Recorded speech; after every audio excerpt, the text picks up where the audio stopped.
여러분 안녕하십니까? 안녕하세요. 매일 이 기도주일에 여러분 특별한 찬양을 준비하시고 이 앞에서 아름답게 찬양해 주셔서 참 감사합니다. 그냥 찬양을 해주시는데 은혜로워서 참 감사합니다. 이 교회가 찬양으로 더 아름다워졌으면 하는 마음이 있고요. 그 다음에 사실 이 기도주일은 춘계 청년 기도주일이죠. 원래는 청년들, 피 끓는 청년들이 나와서 이 모든 순서를 주관해야 되지만, 근데 이제 이가 없으면 잇몸이라도 근데 언젠가는 우리 교회의 이 청년들이 아주 세력이 있고 강해져서 청년들이 앞에서 순서를 할 수 있는 그런 날도 왔으면 좋겠습니다. 창세기 2장에 있는 말씀입니다. 창세기 2장 18절입니다. 창세기 2장 18절에 있는 말씀입니다.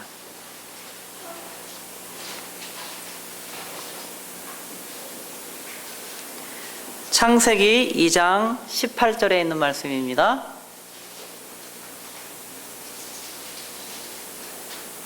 예, 18절.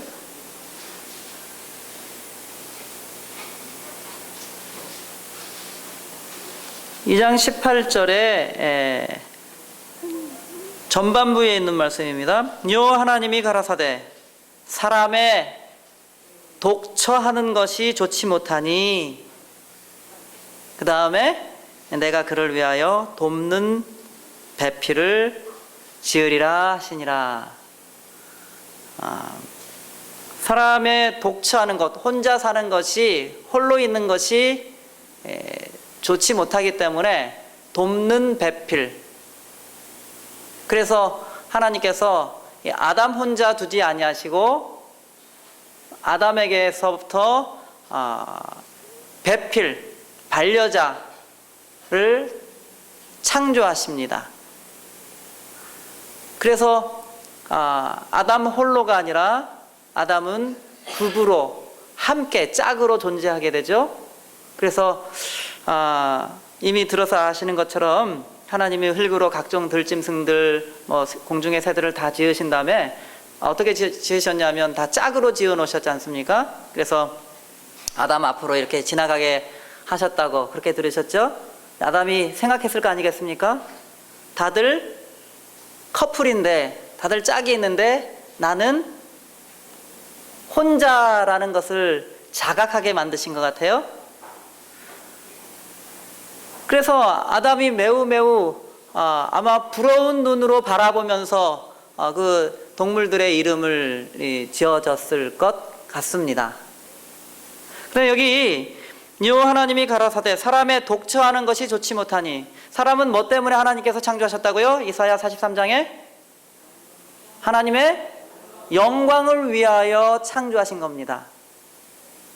근데 여기 사람이 독처하는 것이 좋지 못하다는 말은 뭐냐면 홀로 있는 것이 나쁘다라는 말하고는 다른 말입니다.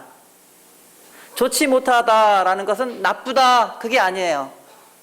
다시 말하면 좋지 못하다라는 말은 다른 의미는 뭐냐면 더 좋을 수 있다라는 겁니다. 왜냐하면 하나님께서 아담을 창조하셨으면 아담 자체만으로 완전했을까요? 완전한 존재입니다. 더할 나위 없는 존재죠. 근데 혼자 있어서 나쁘다, 그건 이상한 거죠. 하나님께서 하나만 있는 것들도 만드셨어요. 여기 눈, 콧구멍 다 이게 2개씩 있지만 이렇게 입은 하나잖아요. 입도 하나 더 있어야 완전한가요? 그렇지는 않죠. 입이 하나로만 충분합니다. 입이 사실은 반쪽만 있어도 돼요. 그렇죠. 그러니까 하나만 있는 것이 나쁘다라는 뜻이 아닙니다. 사람의 독처하는 것, 홀로 거하는 것이 나쁘다라는 뜻이 아니라 더 좋을 수 있다는 거예요. 다시 말하면 아담을 창조하셨을 때 아담이 하나님의 영광을 드러내야 되는 것이죠. 그의 태도와 그의 언어, 음성으로, 그의 생각으로, 그의 하는 일들로. 그것이 하나님의 영광을 드러내는 그의 존재 목적이었는데, 그런데 혼자서는 하나님을 다 묘사하기에는 역부족이다, 그겁니다. 지난번에 말씀드린 것처럼. 그래서 숫사자 자체로는 완전한 겁니다. 완벽하죠. 그런데 거기에 암사자하고 같이 있으면 더 완전하다 그겁니다. 숫사자 한 마리 혹은 암사자 한 마리만으로도 충분하지만 거기에 그 배필이 있으면, 짝이 있으면 더 완전한 겁니다. 그 사이에 새끼까지 있으면 점점 더 완전하게 되는 것이죠. 그래서 하나님께서 아담을 완전하게 지으셔서 부족함이 없지만, 그러나 거기에 더 완전하게 하기 위하여 아내, 반려자, 배필을 지으신 겁니다. 이 말씀은 그렇게 이해해야 이 말씀의 원래 의미가 맞는 것 같아요. 그래서 아담과 하와는 하나님의 영광을 드러낼 그러한 존재로 창조된 것입니다. 그런데 아담과 하와는 그 일에 있어서 어떻게 했나요? 실패합니다. 그 일을 잘 이루지를 못하는 거예요. 그렇죠? 그래서 이 로마서에서는 기록하기를 아담의 이 범죄로 말미암아 이러므로 한 사람으로 말미암아 죄가 세상에 들어왔다라고 이야기하였습니다. 기록하고 있습니다. 아담이 죄의 수문을 이렇게 열어놓으니까 죄가 물밀듯이 들어온 거예요. 이 땅에 아주 죄악이 충만하게 되었습니다. 악이 아주 충만하게 되었습니다. 이 죄의 수문을 열어놨기 때문에. 출애굽기 3장에 있는 말씀입니다. 출애굽기 3장에 있는 말씀입니다. 4장입니다. 죄송합니다. 출애굽기 4장에 하나님께서 이스라엘 백성, 애굽의 종의 신세가 된 이스라엘 백성을 구원하기 위하여 구원할 자로서 누구를 보내죠? 모세를 보냅니다. 모세를 보낼 때 모세가 자꾸 이제 용기가 잘 나지 않고, 저 같은 사람이 어떻게, 저는 잘 말도 못하고 능력도 없고, 딴 사람 보내시면 안 될까요? 라고 막 그렇게 이야기할 때에 하나님께서 그에게 이렇게 말씀하시죠. 두 가지 이적을 보이십니다. 그래서 지팡이를 이렇게 던지면 지팡이가 뭐로 변했나요? 뱀으로 변했습니다. 다시 집으면 그것이 지팡이가 되었죠.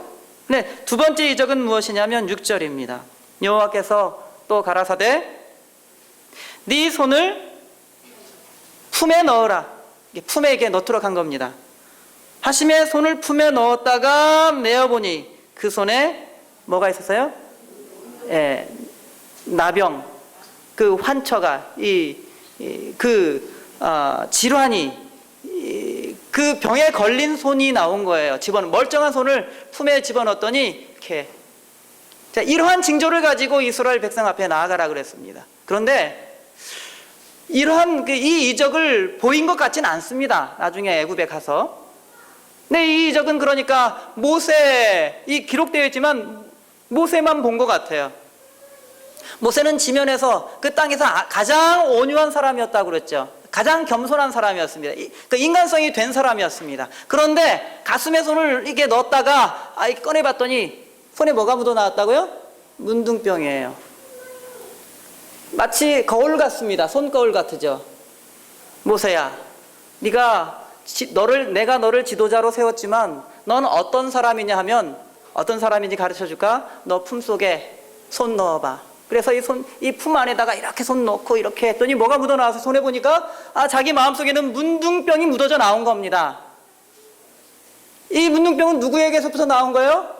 모세의 마음속에서부터 나온 거예요. 모세는 죄의 문둥병 환자였습니다. 그러니까 이게 막 묻어 나오는 거예요, 여기에. 자기는 지금까지 잘 몰랐어요.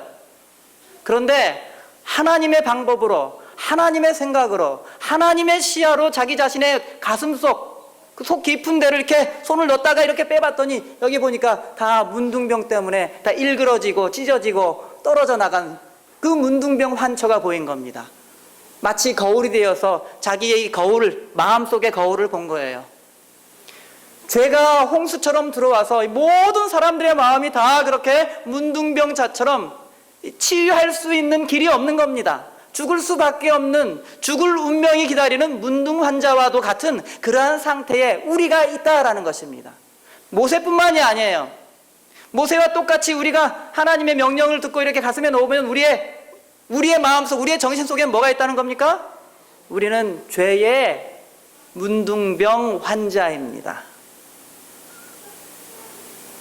우리의 사정을, 우리의 속마음을, 속사정을 여과 없이 드러내 준 것입니다.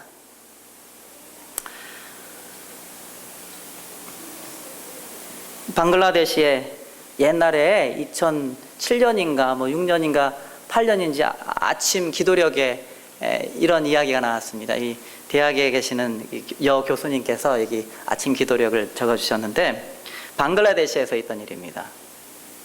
한 이 여자가 집 밖에서 허드렛 일을 하다가 독사 2마리를 보았어요. 깜짝 놀라서 얼른 집 안으로 들어가서 남편을 부릅니다.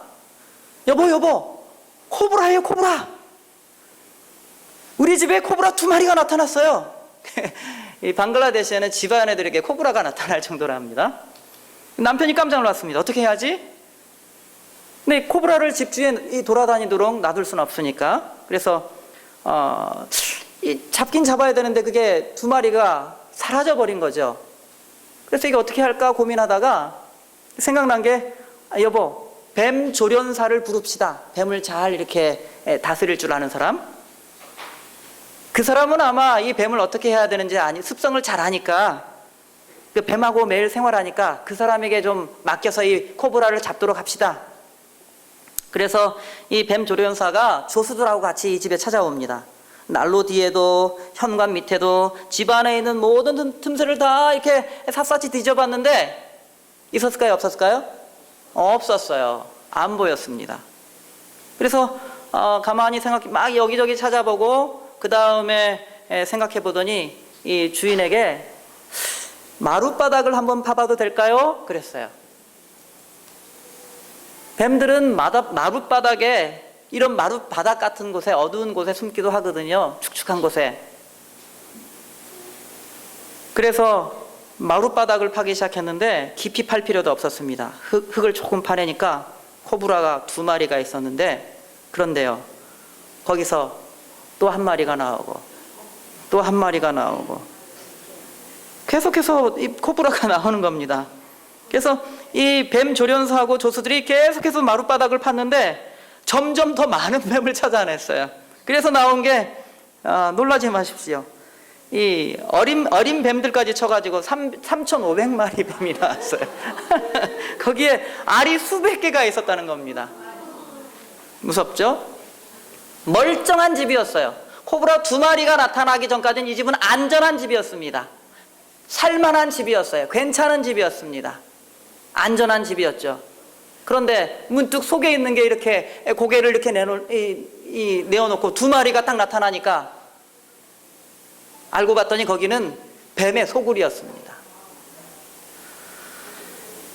더 놀라운 건 뭐냐면, 여러분, 우리 마음속이, 사람의 죄가 들어온 다음에는 완전히 죄가 인간을 장악했기 때문에, 그러니까 우리는 몰랐는데 하나님께서 모세를 통하여 가르쳐 주십니다. 한번 손 넣어보라고. 그랬더니 여기 성한 데가 하나도 없는 거예요. 우리의 생각은 올바른 건전한 그 생각을 계속 유지하는 것도 어렵습니다. 여러분 어디 나가서 대화를 해보십시오. 정상인 만나기가 쉽나요? 아니, 여기 육체적인 그런 어려움 말고 정신 말이죠. 똑바로 된 사람들 만나기 쉽습니까? 어렵습니다. 말이 안 통해요. 그렇죠? 말도 안 통하고 생각하는 바가 다릅니다. 살아가는 방식이 다른 거예요. 정상이 아닙니다, 이 세상이. 어떻게 정상이면 태극기도 나오고 촛불도 나오나요? 누군가는 비정상이죠. 비정상이 많아요. 다녀보시면 비정상 만나는 건 쉽습니다. 근데 정상인 만나는 게 정말 어려운 일이에요. 죄악이 들어와서 많은 사람들을 비정상으로 만들어 놨습니다.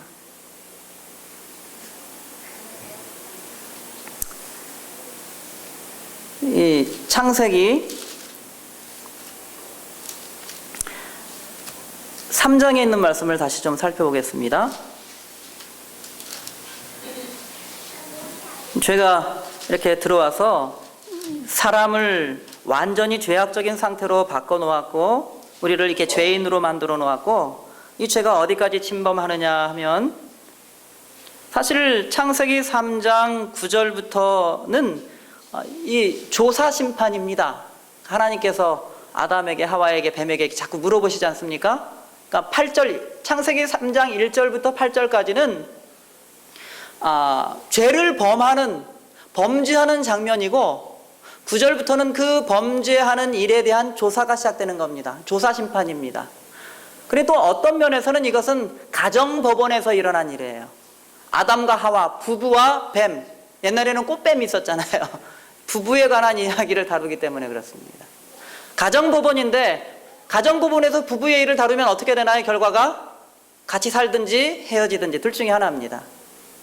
하나님께서 창세기 3장 15절에 있는 것처럼 여자의 후손 말씀하시면서 여자의 후손은 아이를 낳는다는 것이니까 혼자서 아이를 못 낳잖아요.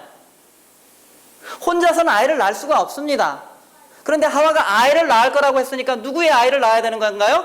아담의 아이밖에 없습니다. 그런데 여러분이 아담이라면 하와를 이렇게 쉽게 용서할 수가 있겠습니까? 보십시오. 보니까 야 내가 너더러 먹지 말란 그 나무 실과 그거 먹었느냐? 라고 아담에게 물어보니까 아담이 뭐라고 대답했습니까? 하나님이 주셔서 저와 함께하게 한 하나님이 주신 그 여자가 줘서 먹었습니다.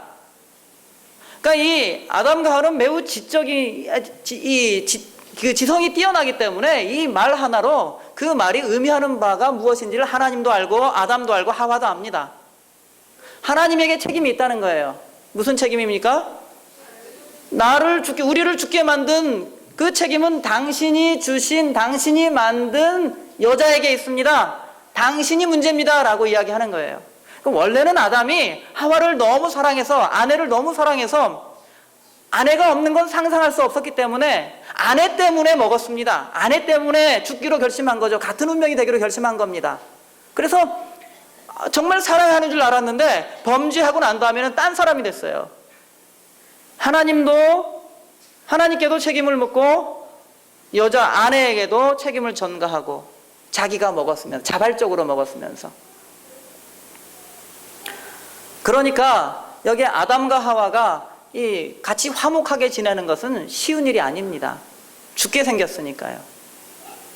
하나님께서 정말 기적적으로 개입하지 않으셨다면 하나님께서 애초부터 아담과 하와를 만들 때 피로 맺어진 관계, 그 관계로 만들지 않으셨다면 그래서 의도적이고 그래서 아주 고의적이라는 말은 좀 이상하지만 계획적으로 그렇게 하나님께서는 아담과 하와를 그러한 관계로 만드신 겁니다. 쉽게 이별할 수 없도록 만들어 놓으신 겁니다. 부부관계는 그런 겁니다. 쉽게 돌아설 수 있는 관계가 아닌 겁니다. 아주 혈연으로 아주 강하게 묶어놨기 때문에 그걸 탁 풀어놓으면 여럿이 다치는 거예요. 폭발하는 거예요. 아빠도 다치고 엄마도 다치고 아들도 다치고 딸도 다치는 겁니다. 매우 강한 끈으로 묶어놨기 때문에 그렇습니다. 폭탄이 터지듯이 터지는 겁니다. 다 상처를 받는 것이죠. 하나님의 뜻이 그게 아니라는 것입니다. 자, 어쨌든 그래서 이 법정에서 하나님께서 개입하셔서 여자가 아이를 낳는 길이 사는 길이라고 구원 얻는 길이라고 이렇게 약속하시고 희망을 주시고 그래서 아담과 하와는 서로 화해해야 되고 서로 용납해야 되고 상대방의 잘못을 용서해야 되고 그리고 연합해야 되는 겁니다. 사랑해야 아이가 생기죠. 그래서 하나님은 이 어려움을 무엇으로 치유하게 하셨느냐 하면 사랑으로 치유하게 하시고 사랑으로 회복하게 하신 것입니다. 사랑을 회복시키신 것입니다. 그러니까 그 가정에는 사랑이 없으면 이 가정은 황폐화될 수밖에 없겠죠. 사랑이 있어야만 남편과 아내가 그리고 부모와 자식이 하나님께서 맺어주신 그 강력한 끈으로 연합하고 하나가 될 수 있는 것입니다. 자, 그런데 여기 보면 16절 보시면 이 하나님께서 여자에게 말씀하시기를 내가 너에게 잉태하는 고통을 크게 더하리니 네가 수고하고 자식을 낳을 것이며 너는 남편을 사모하고 남편은 너를 다스릴 것이니라. 여자에게는 잉태하는 고통을 주시고 남자에게는 종신토록 수고하도록 땀 흘리면서 이 가시덤불과 엉겅퀴 이 밭에서 그걸 제거하면서 그 어려움 가운데 살아가는 인생의 고통과 그리고 어려움 가운데서 이 아내와 자녀들, 가정을 부양할 책임을 주심으로 그것이 이 죄들을 극복하는 과정으로 하나님께서 이렇게 주셨다는 사실을 알 수가 있습니다. 자, 여기 16절 후반부에 보면 너는 이 여자에게 말씀하시기를, 하와에게 말씀하시기를 너는 남편을 사모하고 남편은 너를 다스릴 것이니라 라고 말씀하셨어요. 남편을 사모한다라는 말은 매우 매우 갈망하고 열망한다라는 뜻입니다. 애정으로 이렇게 끌어당긴다는 뜻입니다. 그런데 그 뒤에 있는 말씀 뭐냐면 남편은 너를 다스린다 그랬습니다. 이 사모하다라는 말과 다스린다라는 똑같은 단어를 어디에서 쓰고 있느냐면 사장에서 쓰고 있습니다. 사장 7절입니다. 그래서 이 부부의 관계가 어떠한 관계인지를 사장 7절에서 설명하고 있는 겁니다. 가인에 관한 이야기를 하면서 똑같은 단어를 쓰거든요. 자, 하나님께서 가인을 책망하십니다. 이렇게 책망하십니다. 네가 선을 행하면 어찌 낯을 들지 못하겠느냐. 선을 행치 않으면 죄가 문에 엎드리느니라. 죄가 너를 노리고 있다. 그 말씀이에요. 죄의 소원은, 이 소원이라는 말이 아까 여자에게 너는 남편을 사모하다 할 때 사모, 여기 소원 같은 말이에요. 죄의 소원은 너에게 있으나, 다시 말하면 죄가 너를 매우 매우 갈망하지만 너를 정복하기 위해, 너 안에 들어가기 위해 이 죄가 매우 매우 갈망하지만 그러나 너는 죄를 다스릴지니라. 죄는 가인을 다스리려고 하고, 그러나 그럴지라도 가인아 너는 죄를 용납하지 말고 죄를 다스려라. 그렇게 말씀하고 있는 거예요. 다시 말하면 죄와 가인이 주도권을 두고 막 다투는 거예요. 싸우는 겁니다. 주도권 다툼입니다. 주도권을 잃지 마. 죄에 대하여 네가 이겨라 라고 하나님께서 가인에게 그렇게 말씀하시는 겁니다. 다시 말하면 이러한 개념을 가지고 여기 하와에게 말씀하시기를 너는 남편을 사모하고 남편은 너를 다스릴 것이니라 라는 말은 아내와 남편이 어떨 거라는 겁니까? 죄가 들어온 다음에는 둘이 독처하는 것이 좋지 못해서 서로 돕는 배필을 지어야 되겠다라고 말씀하시던 그 하나님께서 창조하셨는데 죄가 들어온 다음에는 그렇게 되지 못한 겁니다. 어떻게 됐나요? 남편과 아내가 주도권 경쟁을 가정에서 벌일 것이다 라고 이야기하고 있는 겁니다. 가정이 그렇게 행복한 곳이 되지 못할 거라고 그렇게 얘기하는 거예요.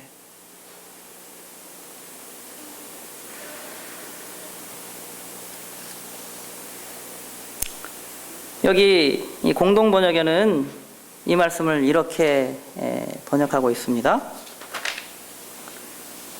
너는 아기를 낳을 때 몹시 고생하리라. 고생하지 않고는 아기를 낳지 못하리라. 남편을 마음대로 주무르고 싶겠지만 도리어 남편의 손아귀에 들리라. 이것이 일반적으로 죄가 들어온 다음에는 모든 평안치 못한 가정의 모습입니다.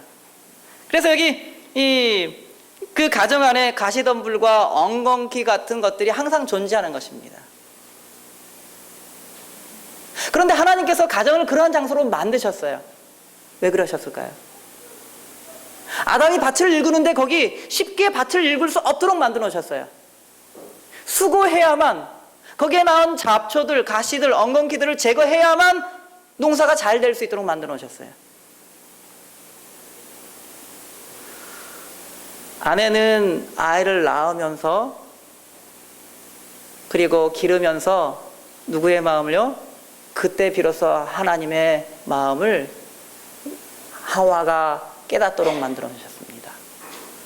아담이 자녀들 부양하면서, 그래서 자녀들을, 가정을 위하여 헌신하면서 그때 하나님의 심정을 그때 기억하고 깨닫고 이해했던 것 같습니다. 저쪽에 지리산 가서 30년, 또 계룡산에서 20년 돛 닦은 사람들 구원받기 쉬울까요? 어려울까요? 도 닦은 사람들은 구원받기가 어려워요. 왜 그럴까요? 도 닦은 사람들은 아무도 자기 아내와 전혀 다른 품성, 그래서 아내와의 관계를, 어려운 관계를 극복해 본 경험이 없어요. 자기 남편과 그 어려움을 함께 나누고 극복해 본 경험이 없습니다. 둘이서 연합하여 그 어려움을, 그 장애들을 극복해 본 경험이 없어요. 품성의 변화가 이루어질 수가 없는 겁니다. 맨날 혼자서 생각만 했죠. 맨날 도만 닦았잖아요. 도를 닦은 것 같은데 밖에 나와서 아내를 만나면, 남편을 만나면 어떻게 될까요? 도 닦은 게 효과가 있을까요? 없을까요? 그건 효과가 없어요. 그 효과는 반드시 어디에서 나타나야 되느냐면 가정 안에서 아내하고 남편이 어려움을 극복하고 이겨내면서만 얻을 수 있는 과정들입니다. 도 닦아서는 얻을 수 없는 것들이 있습니다. 구원의 길은 어디에 있느냐면 가정 안에 있는 거예요. 아내를 통하여, 남편을 통하여. 그래서 아내와 남편은 이게 원수가 아닙니다. 구원의 방편인 거예요. 그 어려운 십자가를 지고 따라오라고 그러셨잖아요. 그 어려운 십자가는 나의 아내일 수도 있고 남편일 수도 있고 아들, 딸일 수 있습니다. 그런데 그 아들, 딸, 남편, 아내는 다 구원의 방편이에요. 하나님께서 계획하신. 그래서 어려워도 땀 흘리면서, 땀만 흘립니까? 피눈물이 날 때도 있잖아요. 마음에 병 걸려가면서 남편 때문에, 아내 때문에, 자식 때문에 고생하는 것은 다 그건 뭐냐면 구원의 방편입니다. 우리가 경험해야 될 일들이에요. 그렇게 해서 변화되어져 가야 되는 겁니다. 그렇게 해서 우리 못한 것이 자꾸 마광되고 연단되어져야 되는 겁니다. 저희 아버지가 제 어릴 때 보니까는 안경도 만드셨어요. 안경 알을 이렇게 막 연막이 돌아가면 거기다가 막 이렇게 갈았거든요. 막 간 다음에 이렇게 보고, 간 다음에 이렇게 보고, 잘 갈아진다. 잘 안 갈아지면 이게 안경이 안 맞습니다. 우리의 가정 안에서의 이 가족 관계는 다 뭐냐 하면 연마되는 과정이라고 생각하시면 되는 겁니다. 그러니까 미운 남편은 이 사람 극복하면 난 어떻게 되는 거예요? 하늘에 더 가까워지는 겁니다. 정말 미운 자식이 있을까요? 이 미운 자식 극복하는 것이 내 인생의 과제예요. 그런 줄 아시기 바랍니다. 그게 제가 그냥 억지로 드리는 말씀이 아니라 성경 말씀이 그렇습니다. 여기 이 김요석 목사님이라는 분이 계시거든요. 김요석 목사님. 이분은 지금 이렇게 선교사라고 하고 그랬던 분인데, 이 91년에 기록한 낮은 울타리 11월호에 보니까 이분 이전에 이제 나환자촌에서 일하셨던 분입니다. 제가 한번 이렇게 검색을 해봤더니 이분이 독일에서 신학 공부를 하시고 한국에 들어와서는 나환자촌에서 있다가 중국에 나환자촌 가시고 뭐 이렇게 해외 선교를 하시는 그런 분이시더라고요, 이 목사님이. 근데 91년도에 이런 글을 적었습니다. 제목이 뭐냐 하면, 옛날에는 단어를 막 썼으니까 요새는 나환자들이라고 합니다만은 나병이라고, 문둥병이라는 말을 잘 안 씁니다. 나병이고 나환자예요. 문둥이를 사랑하는 방법, 나환자들을 사랑하는 방법이라는 글을 썼습니다. 우리 마을 사람들은 매일 약을 먹습니다. 죽을 때까지 매일 먹어야 되는데 어쩌다가 잘못되면 다시금 병균이 튀어나와서 재발하기도 합니다. 재발이 되면 온몸이 불어납니다. 퉁퉁 불어서 팔뚝이 다리보다 더 굵어져 보기 흉하게 됩니다. 살같이 찢어질 듯하면서 조그만 구멍이라든가 눈, 귀 이런 데서 누런 물들이 막 쏟아져 나옵니다. 그렇게 되면 같이 살던 사람들도 더럽다고 돌아보질 않습니다. 또 그런 사람이 나타나면 당장 섬으로 후송해야 합니다. 아마 이 소록도일지 모르겠습니다. 왜냐하면 이웃 마을에서 그걸 알면 아주 큰일이 납니다. 우리가 선전하기를 음성 나환자촌, 이게 나환자들이지만 멀쩡하신 분들이에요. 나은 것처럼 보이는 분들입니다. 음성 나환자촌 사람들은 다 나아서 건강하다고 했는데 아직 그런 사람 하나가 있다고 하면, 재발한 사람이 있다고 하면 아무도 접촉을 안 하게 되고 소동이 일어날 테니까 빨리 내보내어 격리를 시켜야 하는 것입니다. 그런데 한 부인이 그렇게 되었습니다. 같이 살던 남편도 보기 싫다고 딴 집에 가서 삽니다. 그런데 이 부인이 너무 놀라 빨리 나으려고 약을 한꺼번에 먹으니까 속에 위가 잘못되어 가지고는 물만 먹어도 다 토해냅니다. 2시간 동안 아무것도 못 먹고, 한 이틀이겠죠. 2시간이라기보다는 아무것도 못 먹고 이제 죽게 됐습니다. 다 죽게 됐다고 해서 제가 그 다음날 가봤습니다. 그때가 무더운 8월 한여름이었는데 제가 들어가니까 얼마나 냄새가 나는지 코를 막아야 할 지경이었습니다. 나병균이 다시 활동하기 시작한 그 부위는 어두운 방 속에서 그냥 부은 채로 누워 있었습니다. 아이고 목사님, 저는 섬에 안 갈래요. 그냥 죽어도 여기서 죽지. 제가 다 나와서 왔는데 왜 또 들어가요? 저는 병신 아니에요. 절대로 안 갈래요. 그래요? 안 가는 거 좋은데 그럼 밥 먹고 약 먹고 건강해야 안 되겠어. 아이고 밥도 못 먹어요. 먹으면 토하고 위가 뒤틀려요. 가만히 보니까 그 부인이 먹던 죽그릇이 옆에 놓여 있었습니다. 냄비에 미역하고 쌀하고 멸치 넣고 멀겋게 끓인 죽이었습니다. 저는 뭐라고 말해야 할지, 뭐라고 기도해야 할지 몰라 한참 그러고 앉았다가 죽맛이 어떠한가 하고 한 숟가락 떠먹어 보았더니 맛이 짭짤합니다. 그러자 그 부인이 깜짝 놀라서 입을 쩍 벌리더군요. 멀쩡한 제가 자기 숟가락으로 먹으니까 아마 놀랐던 모양입니다. 나는 시치미를 떼고 맛이 괜찮은데 한번 먹어보라고 한 숟가락 뚝 떠먹어주니까 삼키는데 토해내지를 않습니다. 혼자 먹으니까 맛이 없어 그런 모양이니까 둘이 같이 나눠 먹읍시다. 그랬습니다. 그래서 내가 한 숟가락 먹고 또 떠주고 하면서 둘이 다 먹었습니다. 먹고 나더니 그녀는 이제 속이 차니까 졸린다며 자야겠다는 것입니다.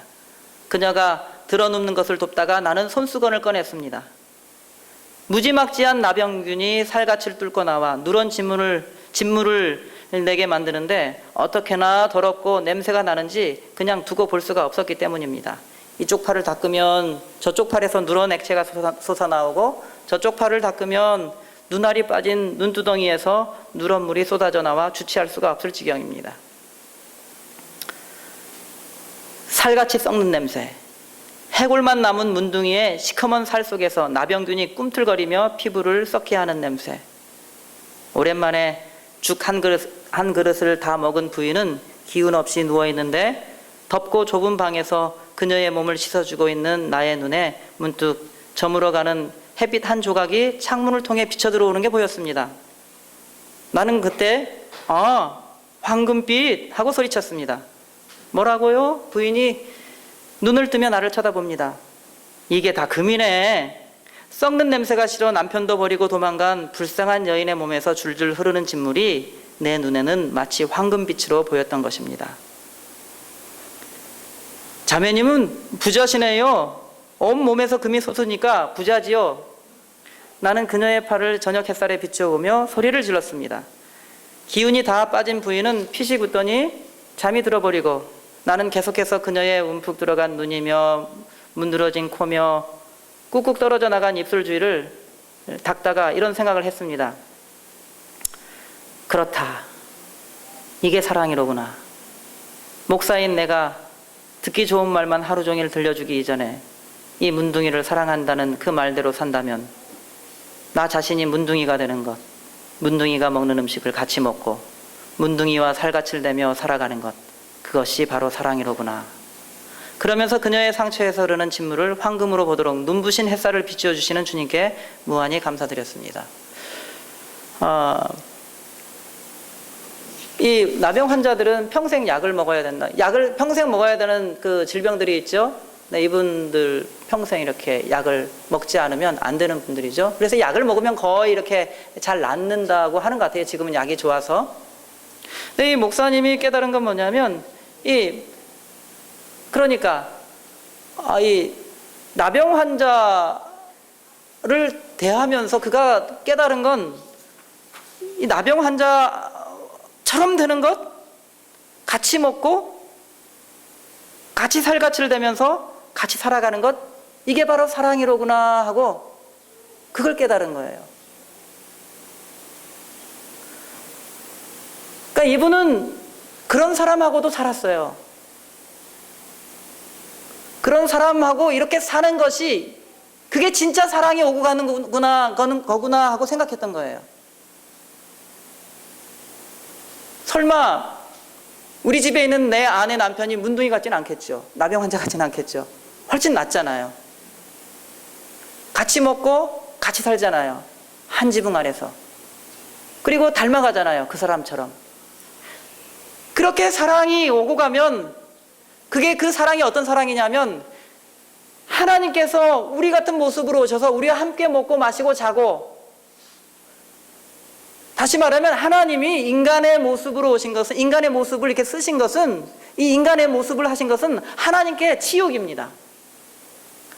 그러니까 우주의 창조자가 사람의 모습으로 오는 건 치욕적인 일이에요.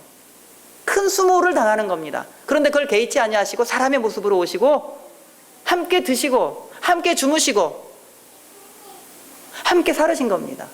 그러니까 이 목사님이 깨달은 건 뭐냐면 하나님의 사랑을 그때 이 나환자를 통해서 깨달은 겁니다. 그런데 우리가 우리 가정 안에서 훨씬 더 좋은 조건 가운데서 하나님의 사랑을 못 깨달을까요? 아내를 통하여, 남편을 통하여, 거기에 남편처럼 되는 것, 아내처럼 되는 것, 함께 먹는 것, 함께 눕는 것, 그러한 것을 통해서 하나님께서는 구원의 방편으로 거기에 십자가를 딱 하고 그 가운데 십자가를 세우시고 그것이 바로 구원의 방편이라고 우리에게 말씀하고 계시는 겁니다.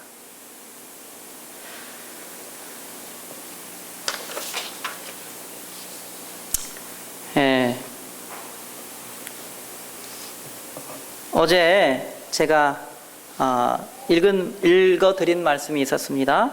거기 화이트 부인이 1898년에 적은 것 읽어드리고 제가 조금만 말씀을 더 드리고 마치도록 하겠습니다. 그리스도는 요셉의 열린 무덤을 향하여 나는 부활이요 생명이라고 선언하셨다. 세상의 구주이신 그분은 뱀의 머리를 상하게 하시고 사람들에게 그 독사의 독을 느끼게 하던 모든 권세를 마귀에게서 박탈해버렸다. 우리가 계속해서 독사의 독을 느끼면서 살아가는 겁니다. 그 독한 거를 가정에서 경험하고 자식들과 이게 나누면서 사는 거예요. 가정에서. 근데 그런 것은 그냥 독한 것으로 끝나는 것이 아니라 하나님께서 거기다가 십자가를 두셔서 역전시켜 놓은 겁니다. 그것이 구원의 방편이 될 수 있도록, 저주가 구원의 방편이 되도록 만들어 놓으신 거예요. 왜냐하면 그는 생명과 불멸을 가져와서 불을 밝혔기 때문이다. 그 무덤에서는 한 명도 무덤에서 살아나간 사람이 없습니다. 어두운 곳이죠. 희망이 없는 곳인데 예수님께서 그 안에 들어가셔서는 불을 확 밝혀버린 거예요. 무덤이 무덤 역할을 할 수 없도록 만들어버린 겁니다. 예수 그리스도를 믿는 모든 사람 앞에 영생의 문이 활짝 열렸다. 믿다가 자연사를 당한 모든 신자들은 하나님의 아들의 살과 피를 먹고 마심으로써 그들 속에 영원한 생명을 가지고 있다. 하나님의 아들의 살과 피를 먹고 마심으로써. 우리의 생각은 십자가, 우리가 바라보는 것은 예수 그리스도, 하늘을 우리 마음의 소망으로 주는 것, 이런 모든 것들입니다.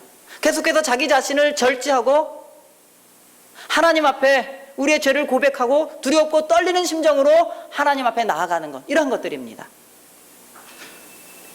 그 생명은 예수 그리스도의 생명이다. 예수는 그를 믿는 사람들이 죽는 것을 영원히 불가능하게 만들어 놓았다. 보십시오. 요나가 아주 잘못했죠. 하나님께서 말씀하시는데 막 도망갔잖아요. 그러니까 선지자들이 그 감당하지 못해서 어떨 때는 막 도망 못하겠다고, 모세도 못하겠다고, 화이트 부인도 못하겠다고 그랬어요. 처음에. 그렇죠?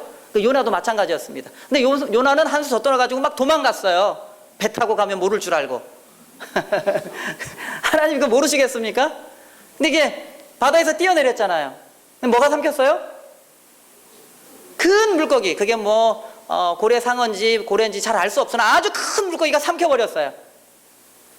그리고는 어떻게 했습니까? 3일 3야를 그 뱃속에 있다가 다 죽은 사람이 큰 물고기가 이렇게 해변으로 가가지고 웩 해가지고 토해놨어요. 여러분, 밤에 길 가다가 토하는 사람들 보셨어요? 왜 토합니까? 토하는 사람은? 네? 속이 거북하니까. 제가 일본에 있을 때 삼육식품 사장님이, 장로님이 설교하시다가 그런 말씀을, 안교교과를 했었는지, 안교교가 끝나고 설교를 했었는지, 나이가 들면서 기억이 불분명해집니다만은, 어떻게 해서 그 물고기가 요나를 뱉었을까요? 라고 이렇게 질문했어요. 아무도 대답을 잘 못했습니다. 뭐라고 대답하셨냐면 요나가 너무 구려서 너무 구린내가 나서 웩 하고 뱉을 수밖에 없었다는 거예요. 요나가 이 죄인인 요나가 너무너무 구려가지고 물고기도 삼킬 수 없는 먹잇감이었어요. 그런데 예수님이 마찬가지로 무덤에 가니까 무덤이 예수님을 감당할 수가 없었어요. 죽음이 생명을 감당할 수가 없었습니다. 무덤이 예수 그리스도를 삼킬 수가 없었어요. 그래서 무덤은 원래는 다 삼키고 거기 다 썩어버려야 되는데, 소화되고 없어져 버려야 되는데, 무덤이 예수 그리스도를 삼킬 수가 없어서 이렇게 내놨어요. 그래서 예수님께서 나가시면서 내가 부활이고 내가 생명이다, 넌 날 삼킬 수 없어 라고 말씀하신 거예요. 너는 내가 사랑하는 나의 백성들을 삼킬 수 없다, 죽을 수 없는 존재로 만들어 놓으신 거예요. 이게 무덤이 무덤 역할을 하지 못하도록 만들어 놓으신 거예요. 거기다 불을 켜놨다고 그랬잖아요. 무덤은 이제 자기 역할을 할 수 없는 존재로 만들어 버리신 거예요. 마귀가 더 이상 힘을 쓸 수 없는 존재로 그렇게 만드신 겁니다. 우리 성남중앙교회 성도 여러분, 우리를 사랑하시고 우리를 살리신 예수 그리스도를 전적으로 의지하게 되시길 바랍니다. 우리가 잠깐 죽는 죽음이나 들어가는 무덤은 다 우리를 감당할 수가 없습니다.